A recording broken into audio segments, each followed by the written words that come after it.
नमस्कार मित्रों। आज कन्या राशि का भविष्य फल बतलाएंगे। आजकल कन्या राशि बहुत अच्छी चल रही है। इससे पूर्व भगवान श्री कृष्ण का ध्यान कीजिए। भगवान कृष्ण गीता में अर्जुन को क्या कहते हैं? सर्वान् धर्मान् परित्यज्य मामेकं शरणं व्रज, अहम त्वां सर्व पापेभ्यो मोक्षयिष्यामि मा शुच। हे अर्जुन, तू सब धर्मों को छोड़कर, सब तनाव को भूलकर मेरी शरण को प्राप्त हो जा। अहम त्वाम सर्व पापेभ्यो मोक्षयिष्यामि मा शुच। मैं तुम्हें सब दुखों से, सब कष्टों से दूर करके मोक्ष को प्राप्त कराऊंगा। इसलिए आप भी श्री कृष्णाय वयम नमः। जब कोई संकट आपत्ति हो, भगवान कृष्ण की शरणागत हो जाओ। चलिए बात करते हैं कन्या राशि की। वैसे तो सभी राशियां महत्वपूर्ण होती हैं, लेकिन जब गोचर ग्रह, जिसको ट्रांजिट मोशन कहते हैं, तो जब गोचर ग्रह चलते हैं, जिसके भाग्य स्थान पर पांच पांच ग्रह या चार चार ग्रह होते हैं, वह बड़ी प्रभावशाली महत्वपूर्ण राशि होती है। और वह राशि आजकल कौन बनी हुई है? कन्या राशि। तो यह वीडियो उन लोगों को ज्यादा सुनना और मनन करना चाहिए, या उनके रिलेटिव भी सुन सकते हैं जिनकी कन्या राशि है, जिनका हस्त नक्षत्र, चित्रा का दो चरण, चित्रा नक्षत्र के दो चरण, हस्त चित्रा के चरण और उत्तरा फाल्गुनी जो नक्षत्र वाले हैं, उनकी कन्या राशि होती है। तो कन्या राशि वालों के लिए पंचग्रही योग 6 तारीख तक नवम भाव भाग्य स्थान में बन रहा है। यह बहुत अच्छा योग है, चाहे आपका कन्या लगन है या आपकी कन्या राशि है। तो क्या क्या ग्रह आपके नवम भाव में आएंगे? नवम स्थान भाग्य का होता है। बृहस्पति वहां 1 मई से आ ही गए हैं, सूर्य 14 तारीख को आ गए हैं, शुक्र मंगल बुध का भी वहां पर आगमन हो रहा है। 6 तारीख को यह पंचग्रह योग आपके लिए बहुत बड़ा गज केसरी योग बना रहा है।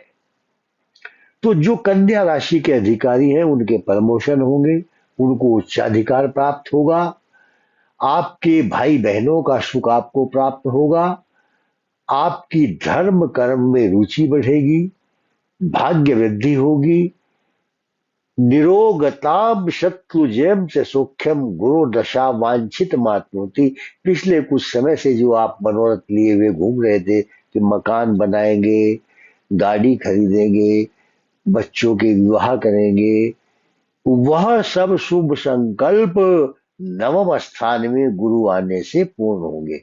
जिनके संतान विवाह के योग्य होगी, उनके विवाह होंगे। जिनकी पहले से योजना चल रही होगी कि हम मकान बनाएंगे, उनका भवन निर्माण होगा।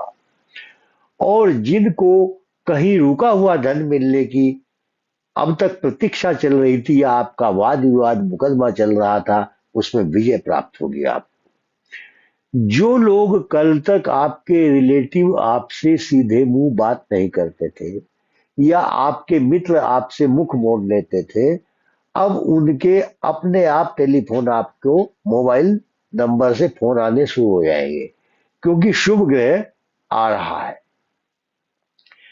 अब सब चीजें अच्छी हैं, इसमें नेगेटिव क्या है?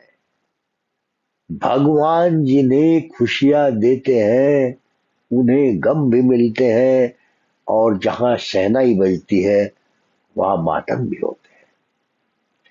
तो सब समय एक जैसा नहीं रहता, लेकिन कई बार ऐसी विकट परिस्थिति बनती है, एक तरफ बहुत बड़ी खुशी होती है, एक तरफ बहुत बड़ा गम भी मिल जाता है।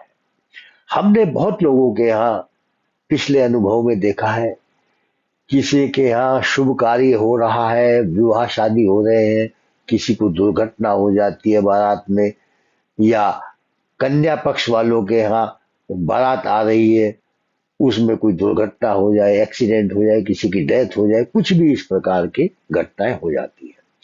क्योंकि इन सब घटनाक्रम को करने वाला जो पाप ग्रह है कन्या लगन और कन्या राशि के लिए, राशि में केतु, आपके सप्तम राहु, अभी 1 तारीख तक मंगल भी वहां है, उसके बाद वो मंगल आपको अष्टम भाव में आ जाएंगे। तो तब तक आपको सचेत भी रहना है। यदि आप खुद ड्राइविंग करते हैं, you should be careful. Vertigo, देखिए अष्टम मंगल जब आता है, यह चक्कर लाता है। चक्कर का मतलब वर्टिगो, सर में सर घूमना, आश्चर्यचकित बातें सुनने को मिलनी। अब इसका ज्यादा प्रभाव किस क्षेत्र में पड़ेगा? राहु केतु और मंगल का। तो जब राहु केतु 180 डिग्री पर कन्या और मीन दोनों राशि पर चल रहे हैं, मीन राशि पर क्या है? राहु, कन्या पर हुआ केतु, चाहे वो मीन राशि वाले हैं या कन्या राशि वाले हैं, पति पत्नी के बीच में वैमनस्य हो जाता है, गलतफहमी हो जाती है। किसी स्त्री के ऐसे एविडेंस पकड़े जाते हैं मोबाइल में कि तुमने किसी पर पुरुष से बात की है, उससे वाद विवाद यहाँ तक बढ़ जाता है कि जिसका मैं वर्णन नहीं करना चाहता। हर व्यक्ति समझदार है, तो आपको बचना है। यदि आप स्त्री हैं तो पर पुरुषों से लिमिट में बात करें, और यदि आप पुरुष हैं तो आप भी किसी अन्य महिला से बहुत रिजर्व रह करके वार्तालाप करें। क्योंकि ज्यादातर गृहस्थियों में वाद विवाद कब होते हैं? जब, ग्रहों के अनुसार मैं बता रहा हूं, जब किसी की राशि पर शनि आता है, वो 7वें घर को देखता है, उसके ऊपर एक पाप ग्रह की दृष्टि और होती है, या राहु केतु डिफरेंस लाते हैं मन में, वहम पैदा करते हैं, और इस प्रकार की टेंडेंसी भी होती है, पति पत्नी को अलग अलग रहना, खाना, सोना पड़ जाता है। तो जिनकी कुंडली में कन्या लगन है और कन्या का केतु भी है, या कन्या लगन में मंगल है और उसके सामने शनि है, ऐसे कन्या लगन और मीन लगन वालों के दाम्पत्य जीवन के लिए कष्टप्रद समय आ रहा है।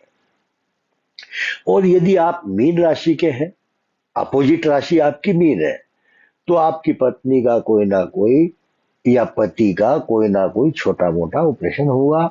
और यदि आप कन्या लगन, अगर कन्या राशि वाले हैं, तो भी आपके पति के स्वास्थ्य के लिए समय अच्छा नहीं होगा।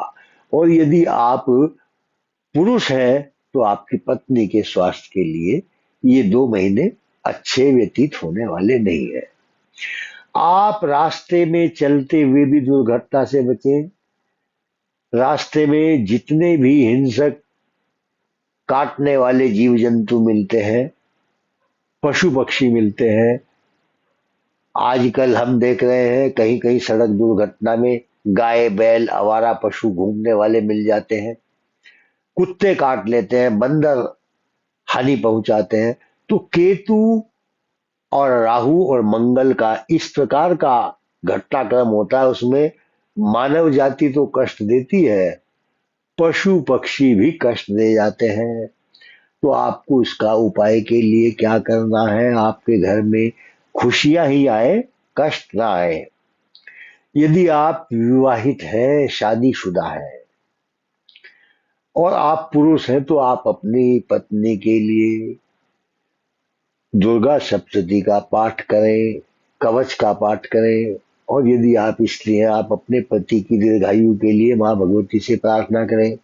अर्घलाक्षी स्त्रोत में एक मंत्र आता है, देहि सौभाग्यम आरोग्यम, देहि मे परमं सुखम, रूपम देहि जयम देहि, यशो देहि दुषो देहि। और जो पुरुष वर्ग लोग हैं अपनी पत्नी के लिए पत्नीम मनोरमां देहि मनोव्यक्तानुसारिणीम तारिणीम दुर्ग संसार सागर से कुलोद्भवाम। यह मंत्र उनके लिए भी एप्लीकेबल होगा। देखिए कन्या राशि और मीन राशि वालों के विवाह में भी बाधा चल रही है, जो अविवाहित है।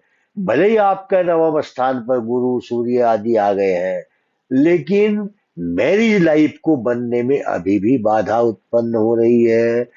और यदि आप उस बाधा को हटाना चाहते हैं तो राहु केतु की शांति अपने कुल पुरोहित से अवश्य कराएं और बृहस्पति का व्रत करें, दान करें। ऐसा करने से आपके घर में मंगल कार्य होंगे, विवाह होगा, और जिनके घर संतान नहीं होगी संतान की प्राप्ति होगी।